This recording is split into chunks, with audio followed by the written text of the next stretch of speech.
Wakati wa kipindi cha Ramadhani na sikukuu tulikuwa tunanunuliwa aidha mbili mpaka 4 kwa sababu siku zetu ni sawa. Nguo zile tunanunuliwa tunavaa siku ya mfungo mosi. Tukishamaliza kuvaa tunarudia nguo zetu kuu zile tunarudisha kwenye sanduku, tunasubiri siku ya mfungo tatu. Tumebahatika kununuliwa nyingine japo moja mbili, tunavaa zile na zile ambazo zimetoka mfungo mosi.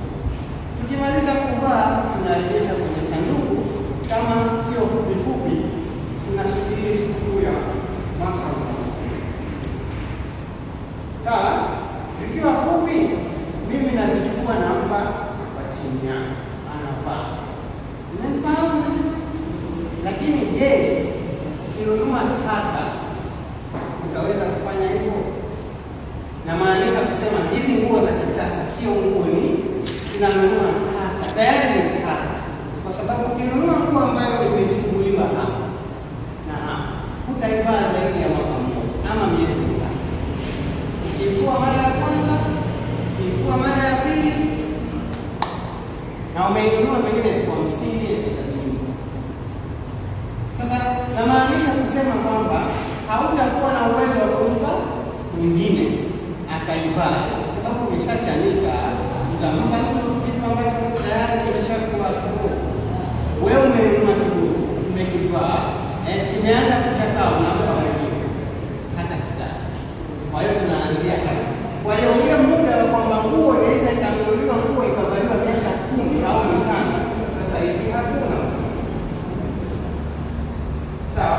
Maana yake kwamba kama tuko watu 100, tulikuwa tunanunua nguo ambazo pengine tunavaa katika nunua nguo nyingine kwa kipindi fulani, au tutanunua nguo moja moja nyingine tutanunua nyingine. Inamaanisha kwamba hata kama majirani zitakuwa zina. Lakini sasa hivi kila baada ya miezi mitatu unanunua nguo inachanika, unaipeleka jirani. Maana yake ni kwamba jirani na ongezeka hivi. Sasa jakia mafuriko na kazile zinakwenda wapi?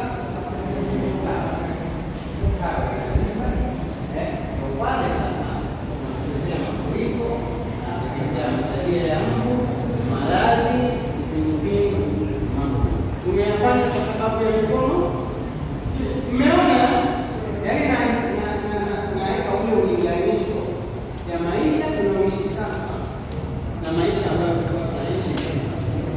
Ndio maana nani anakaa na wewe kijana kama mimi, pengine umekwenda liwaka huko kabeba zaidi ukafanyaje, ukapata 50 yako au 20 yako ambayo umeipigania kwa jasho, alafu unakwenda kununua kitu ambacho tayari umetaka. Sisi watu wa mazingira, kwa mazingira tunasema si sawa, ni uchafu. Ni uchafu kwa utamaduni, ni uchafu kwa mazingira. Kwa sababu lifespan yake kuishi kwake si zaidi ya miezi 5. Ukifua ile na hasa ukitia kwenye mashine ndio kabisa.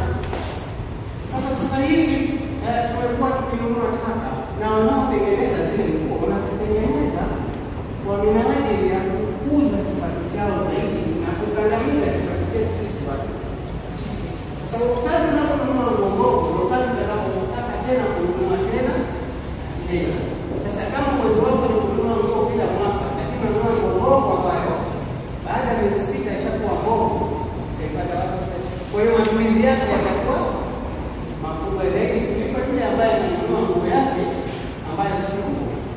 Sawa? Kwa hiyo kwanza tuangalie na tusiige hili mambo ambayo yanahatarisha maisha yetu ya kimazingira, lakini pia yanarejesha nyuma hali zetu za kiuchumi bila sisi wenyewe. Sasa una haki ya kujua hilo. Je, unajua haki yako hiyo ya kwamba mimi ningenunua nguo ile najizidisha umaskini? Sawa? Hiyo ni haki ambayo unapaswa wewe mwenyewe kujua. Changamoto yetu kama sisi watu wa kambi na machimbo mengi ya mawe ambayo saa hizi wawekezaji wamewekeza kama kampuni za Turkey wa China wanachimba mawe. Kwa hiyo tuna athari nyingi ambazo tunazipata sisi wananchi tunaishi katika sheria ya kambi. Je, sijui serikali inachukuliaje katika swala hilo hapo?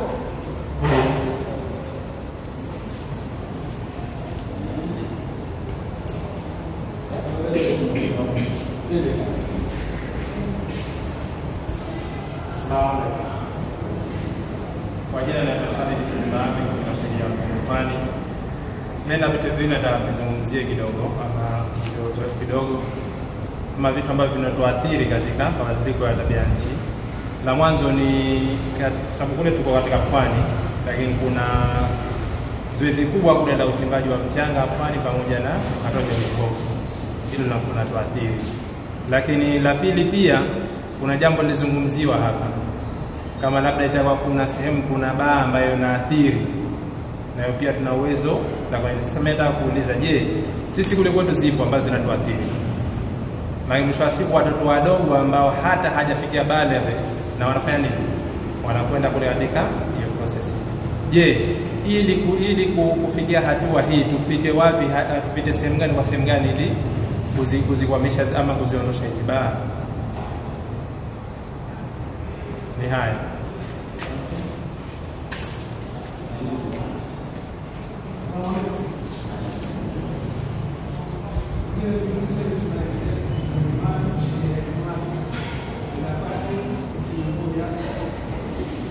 Swali moja ambalo linaendana na mada yetu ya leo katika mambo ya climate, hali ya hewa. Tunasikia tu, lakini kwa bahati pengine kufunza zote pale pengine hakuligusia hili jambo. Inaweza hewa ukaa. Kitu gani pengine hichi? Hapo tupishi.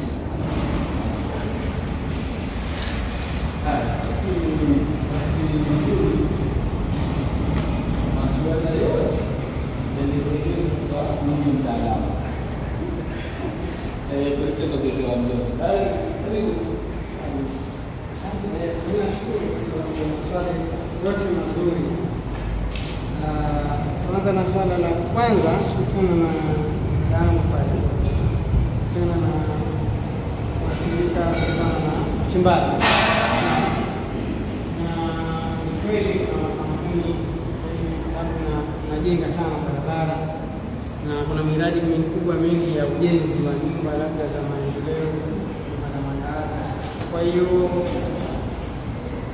utakuta pengine uchimbaji wa mchanga, fusi, sawa.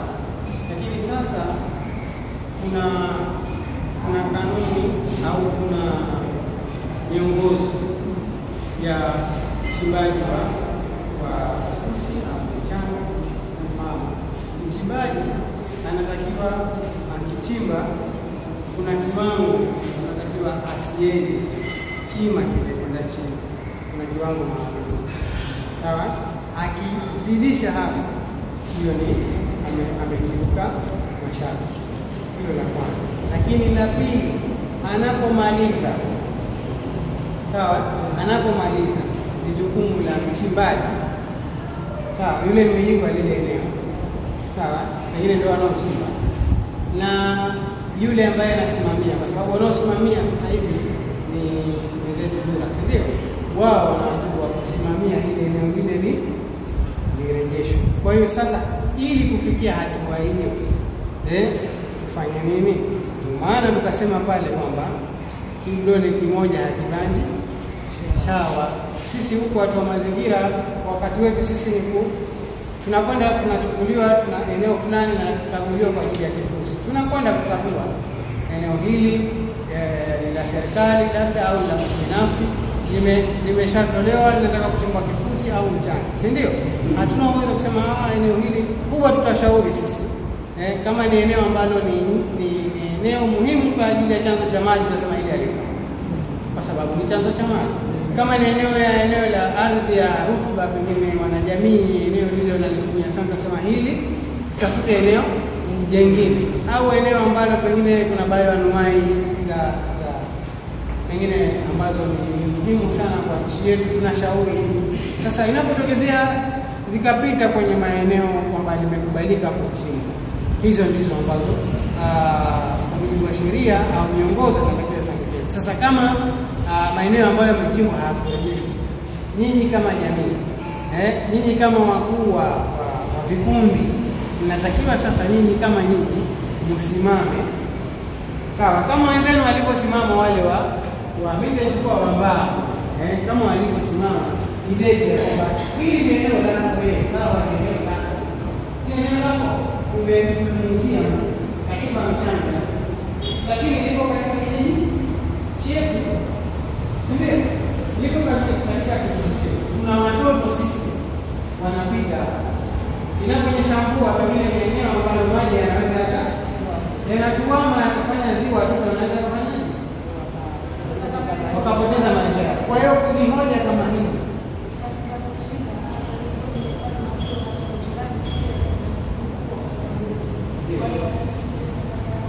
Sasa hizo ni kesi ambazo mtakiwa nyinyi msisimamie. Ndio hapo tunasema haki na wajibu. Wajibu wenu ni upi kama watu wa kijiji au kama katika kamati? Sisi mazingira tukubali na tuko wachache. Kuna wengine wanakuwa vibali kwa muda. Kwa mfano kulikuwa kuna kibali ambacho kinatolewa kwa muda mfupi sana, sio siku zote, na wanaofanya ni vyombo vya ulinzi na usalama. Kwa mfano ile ulinzi ndio ambao wana zile baridi na zile zinatolewa kwa kibali maalum, na wanafanya wao kwa muda maalum, sio wakati wote. Yaani pengine tena inatakiwa mpewe taarifa kwamba siku fulani wakati fulani kuna zoezi hili, na mara nyingi inakuwa hivyo. Kama hazifanyiki taratibu hizo, basi ni kinyume na sasa inatakiwa zifanyike hivyo, lakini pia katika uchimbaji kuna miongozo. Sasa kama hiyo haifanyiki na kama inafanyika kinyume hivyo, inatakiwa kutoa. Na kama kuna mashimo ambayo hayajarejeshwa, lazima na nyinyi msimamie, sawa, msimamie huo hivyo sasa. Sawa, huo ndio. Swala la pili, uchimbaji wa mchanga vile vile na ukataji wa mikopo ni hali kadhalika, sawa. Lakini swala la baa hili limekuja from nowhere, wakati tunazungumza tunatoa mfano kwa kama jambo halitakini katika jamii, na hisi hili linawaelekeza watu wengi. Lakini pia kuna hali mbili. Kuna kitu ambacho mmekikuta, mmekifuata. Yaani pengine kuna sehemu mmeenda baa liko, lakini hii mmelifuata. Yaani watu mmejenga mpaka mmelizunguka. Hiyo ni hali moja. Lakini hali nyingine ni kwamba Mungu pale mtu kaja kaeka. Sawa? Sasa jambo ambalo katika jamii mkiona linakirihisha, linaharibu mila na desturi, linashikamana kwa pamoja na nisimamia kama nilivyotoa leo. Kuna maeneo mengi yamefungwa hayo. Wanapenda watu, wanateua viongozi fulani fulani, wengine kama nyumba, na kila mwenye nyumba anakuwa hapendelea Kamakura kushaambia washakuja kila siku kwa naambia simu au nang'oa mihogo, basi ukija matuka hapana. Sasa sijui mtatusaidia nini? Nazura kushaambia sheha tushaka vikao, wananchi tushaka vikao, lakini bado haliko ile nguvu. Tutafanya nini? Tusaidia nini? Tusaidia sheria yetu. Wewe kwako ni kilio chako ni uchimbaji wa mchanga holela, maanake si eneo rasmi. Sisi kwetu tunatoa taaluma ya haki ya masuala ya mabadiliko ya tabia nchi, ikiwemo watu kutumia ardhi au maeneo kwa kutoratibu na kuathiri watu wengine.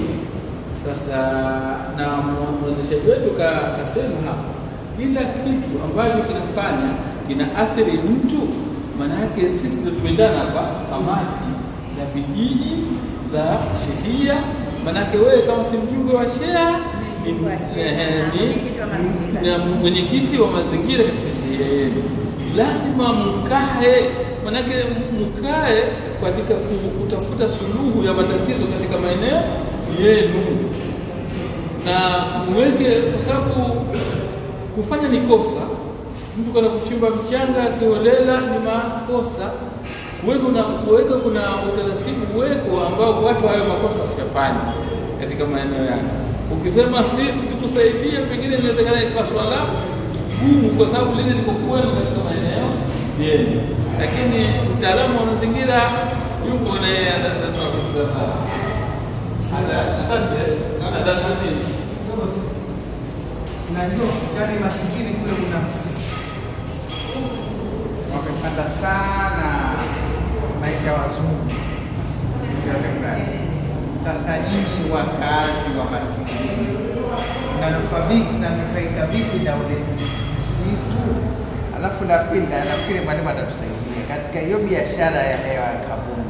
Wale wanaozunguka ule msitu ule wa masikini, na wao wanaweza kanufaika vipi?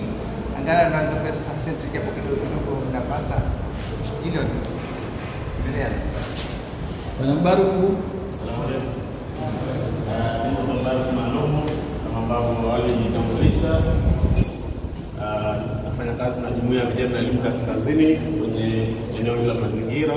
Lakini pia nafurahi kuwasikia wana Kaskazini pia wenzangu. Nimefurahi kusikia Zanzibar kwa ujumla, lakini wa Kaskazini. Ujue na sisi tupo, na yule ambaye atahitaji nguvu au ushirikiano, basi tunaomba sisi tuko Mkokotoni pale, tunaweza tukafanya kazi kwa pamoja katika eneo hili la mazingira. Kwa hiyo inawezekana ukawachukua mawasiliano yangu tukatafutana na kutengeneza kitu kimoja. Na pia tunao mkakati kama kwa Kaskazini, tunao mkakati katika eneo la mazingira. Kwa hiyo nawakaribisha sana, ila mimi nataka tu kusema vitu viwili. Cha kwanza, ninachokiona mimi kama mimi kwamba serikali imekosa kuwa na mipango madhubuti. Naomba nifahamike kwamba serikali imekosa kuwa na mipango madhubuti katika kukabiliana na athari za mabadiliko ya tabia ya nchi. Kwa sababu kwanza tunayo sheria ya mazingira, lakini tujiulize kwa namna gani wadau wa mazingira wakiwemo waliokuwepo hapa ni asilimia ngapi wanaifahamu sheria ya mazingira?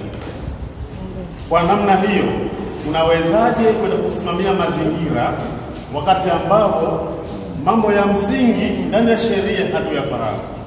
Kwa hiyo ndio mtasema kwamba hapa kidogo najua tu kwamba si wajibu wa serikali pekee yake katika masuala ya sheria, lakini serikali ina nafasi kubwa sana kuhakikisha kwamba wadau wangu na wao wanasimama. Kwa mfano, tunapoenda kutunga bajeti, basi bajeti ielekeze huko kwamba tunao sheria ya mazingira, lakini wadau hawaifahamu. Tupeleke fungu kwenye bajeti ili kuona sheria inaeleweka, na kama sheria itakuwa ina mapungufu, basi wadau wachangie mapungufu ili tuboreshe. Vinginevyo kutokana na sheria miaka 10, 20, 30, lakini kwamba jamii iliyozungukwa na wadau hawaoni nini kinatokea kulinganisha na sheria ambazo zipo. Na ndio maana leo kama unakuja maeneo mengi ya vijijini kuna uchimbaji holela wa mchanga. Njoo kwetu Mkokotoni, yani hautaki picha kabisa. Yani kama kuna sheria zimevunjwa, basi ni Mkokotoni katika uchimbaji wa mchanga. Magari masaa 24 yanachimba mchanga pale wanapojisikia tu. Yani wenye mashamba wanauza tu holela kwa ajili ya kuchimba mchanga. Leo hata kile chuo cha Amani ukiona ule ukuta pale mbele, mtwende kwa nyuma, mimi picha nazo hapa naweza kukuonesha. Kuna sehemu unaning'inia. Unaweza ukapita hivi yanipokulewa kuingia ndani. Tayari kishachimba wote mchanga. Kuna maeneo mengi ya mashamba yanaingia maji chumvi kwa sababu ya watu wanashindwa kudhibitiwa katika kuchukua mchanga ule wa ukani. Kwa hiyo hilo la kwanza. Lakini kwenye hilo kuna mpango wa Green Legacy. Kwenye Green Legacy wewe mheshimiwa unajua, na wewe ndio unaosimamia mpango wa Green Legacy. Lakini kwenye Green Legacy kwa tuna mwaka wa pili sasa toka kuzinduliwa. Tena umezinduliwa kwa shangwe, shamra, vifijo na watu wengineo. Lakini utekelezaji wake sisi wadau wa chini tuna majukumu gani? Je, wizara, ofisi ya makamu wa kwanza mazingira imepita na tukakaa kwa pamoja tukashauriana tunafanya nini? Je, ngazi ya chini kuna kamati ambazo zimeelekezwa zitaanzishwa katika utekelezaji wa Green Legacy? Hatuoni wala hatujui. Miaka inaenda zake. Kwa mwisho wa siku tutakuwa na mipango ambayo ipo kwenye makabati, lakini kwenye uhalisia wa utekelezaji inakuwa ni tunasema work done equal to zero, ndio itakayotokezea hapa. Lakini tatu, kuna mpango wa matumizi ya nishati mbadala. Huu mpango zaidi Mama Samia anautilia nguvu zaidi. Ifikapo 2030 tunataka tuone kwamba 80% ya watu wananchi wa Tanzania wanatumia nishati mbadala. Lakini je, huku chini kuna mikakati gani inayotekelezwa ili wananchi waende kwenye kutumia umeme, watumie gesi, watumie sola? Kuna mikakati gani? 2030 panapo uhai haiko mbali. 80% sio ndogo vile vile. Kwa hiyo sasa ni kwa namna gani hii mipango inahuishwa ili kuwa na hiyo sustainability, lakini pia na kuwa na masuala ya urejeshwaji. Hilo la kwanza. Lakini mwisho hoja yangu ni swala la kukosekana kwa usawa. Tunashukuru sana leo ulikuwa unazungumzia swala la usawa. Lakini haya maeneo ambayo yanachimba mchanga kwa wingi, ukenda hata yale mambo muhimu wanapohitaji wanashindwa kupita ule mchanga. Kwa mfano, kama wanachimba mchanga wananchi katika maeneo yale, kuna percent ambao wananufaika. Kama kuna chimba kifusi, kama wenzetu pale ukanda Matebwe kambi, kama alivyozungumza, kifusi kingi sana kinachimbwa, lakini kwa siku wananchi wananufaika na nini? Mimi hapa nilipofika tu asubuhi nimeenda na barua yangu kwa katibu mkuu pale Wizara ya Nishati, watugee kifusi at least gari 5 kwa ajili kuna eneo watoto wanapata shida wanapoenda shule zidi kipindi cha mvua. Nasubiria majibu. Sisi ndo wana kaskazini na kifusi kinachukuliwa kaskazini. Je, tutakuja gaiwa hicho kifusi? Sasa hizi ndo tunaita zile hisani zirudi kwetu sisi ambao katika maeneo yale magari kila kati yakipita yanatumwagia vumbi tu njiani. Tunanufaika na nini? Japokuwa kwamba najua tunanufaika kwa sababu ya kile kimeuzwa na zile ndogodi ndo zinaendesha nchi. Asante sana.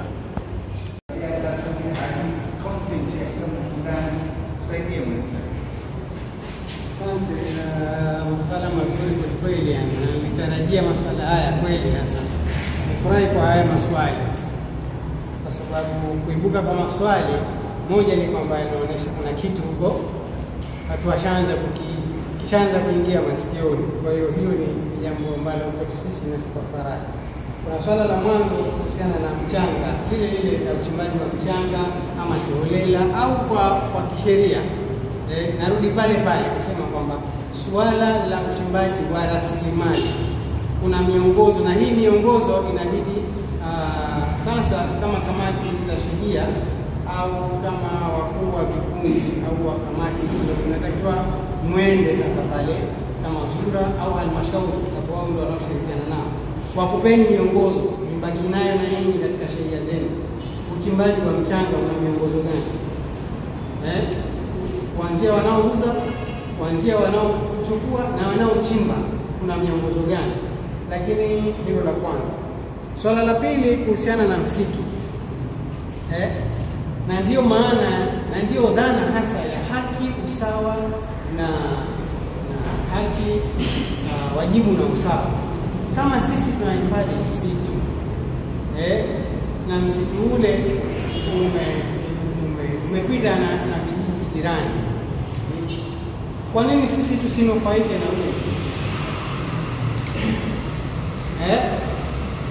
Kwa nini tusinufaike na ule msitu? Na sisi pengine tunasaidia kuulinda, na pengine tunasaidia serikali labda kupata manufaa. Kuna mfano mmoja mzuri wa Jozani. Sawa? Kwenye msitu wa Jozani, idara ya misitu, sawa, imeweka ule msitu kama ni reserve ya nchi ya kitaifa. Sawa, ni basi pia reserve. Sawa? Yaani ni sehemu ambayo ni ya uhifadhi. Kama ni sehemu ya uhifadhi, basi hata kama wewe unalima mazao yako karibu na eneo lile, basi utakiwi labda uwadhuru wale wanyama. Serikali kupitia kile kinachokusanywa pale inatoa kasma kwa ajili ya kuwalipa fidia. Kwa hiyo kuna makubaliano baina ya vijiji vyote vilivyozunguka kwenye ile msitu wa Jozani, ambapo baadhi ya percentage inakwenda kwao. Sawa? Sasa utumike mfano wa Jozani kwenye maeneo mengine. Kwa mfano msitu wa Masingini, Masingini na misitu mingine, na sio misitu tu, na rasilimali nyingine. Kwa mfano, kuna kijana pale kazungumzia sisi watu wa kaskazini, labda anasema ambapo sawa ni shamba lako, unachimba wewe mchanga, unauza, una nini, sawa, si ndio? Lakini inatoka kwenye kijiji chetu, sisi tunanufaika nini? Sasa kwa hiyo hilo kwa sababu mazingira yanayoharibiwa ni kwenye sheria zenu, inabidi sasa mkae na nyinyi mlisimamie hilo kama wakuu wa kamati za mazingira pamoja na viongozi wa sheria, msimamie. Hizo ni haki zenu za msingi, kwa sababu nilisema pale mwanzo, kama limechimbwa shimo la mchanga likajaa maji, wanaoathirika nani mwisho wa siku? Ni jamii ya pale. Ni mtu mmoja ambaye amemiliki lile shamba, si ndio? Ameuza, ameshafaidika. Yeye pengine hata hakai kule, anakaa mjini, si ndio? Basi kuwe na miongozo ambayo mbali na kwamba kuna ile kodi ya pamoja ya nchi nzima inakwenda huko, nyinyi kama nyinyi mnafaidikaje? Sasa nyinyi ndio kuanzisha hayo ya kwamba sisi sawa, lakini na sisi lazima, kwa sababu na sisi tunaathirika zaidi. Shamba ni lako, miliki ni wako, lakini ile ni shughuli ya kimazingira ambayo mwisho wa siku athari yake inawaathiri wote. Ndio tukasema kuna haki sawa na wajibu katika masuala haya ya mazingira na mabadiliko ya tabia ya nchi ambayo lazima tuyajue, halafu tuyasimamie, kila mmoja na nafasi yake na wajibu. Ni swala zuri sana, sawa? Ni sawa sawa na ukate mti ambao mti ule uko kwenye kijiji, jioni mnakwenda pale kunywa kahawa, halafu atokezee mtu aseme ule mti ni wangu, na kwa sababu ni wangu nina mamlaka nitaukata. Mti ni wako sawa, lakini sasa watu wengi wanautumia ule mti, si ndio jamani? Ndio mambo ya msingi hayo na kuyasimamia, hizo ndio haki zenyewe, sawa? Sasa hivi swala la mazingira, kwa sababu kama litakuja linatokea shimo linaleta maafa, je, yule mwenye shimo atalipa fidia? Sasa hili inabidi mkae pamoja, na mara nyingi yanapochimbwa mashimo yale, serikali ya sheria inashiriki, sawa? Kwa hiyo mshirikiane, kamati na serikali za sheria, kamati zote za mazingira na serikali ya sheria, mtengeneze mipango yenu ya namna ya kudhibiti rasilimali za sheria ziwanufaishe wote, hata kama kuna mtu ni mmiliki wa eneo, sawa, lakini lazima kuwe na kitu ambacho mwisho wa siku kinarudi kwenu. Sisi kwenye swala la ambalo limeulizwa kuhusu hewa ya ukaa na masuala ya kwa mfano kijiji cha karibu kinanufaika vipi na ule msitu, kwenye sheria hii au kanuni hii ya kaboni, sawa, imekuja na suluhisho hilo ya kwamba kama kuna msitu wa sheria husika ambao unahifadhiwa msitu ule, amekuja mtu labda anataka lile eneo aliingize au anunue kwa ajili ya kufanya biashara ya hewa ya kaboni, na hii ni darasa jingine, maana sitaki nichokoze hapa. Nichokoze hapa tutaondoka kesho. Hii ni mada mpya kabisa ya hewa ya kaboni. Vipi tunafanya hewa ya kaboni? Ni kwamba msitu wako unauacha vile vile, hewa nzuri na nini inahesabika huko kwa ajili ya kuhifadhi, sawa? Kwa hiyo kuacha kwako ule msitu ukae pale ukue, wewe ndio faida yako. Kwa hiyo anakuja kampuni labda anatia thamani ule msitu, pengine bilioni 2 kwa mwaka atakuwa anakulipa kwa mujibu wa msitu wako, unapokea kijiji pengine bilioni 2. Sasa vijiji vya karibu kama hawajanufaika, si watakuja kukata, sawa? Kwa hiyo katika kanuni ile kumeonyeshwa kabisa kwamba kuna percentage fulani watafaidika vijiji vya karibu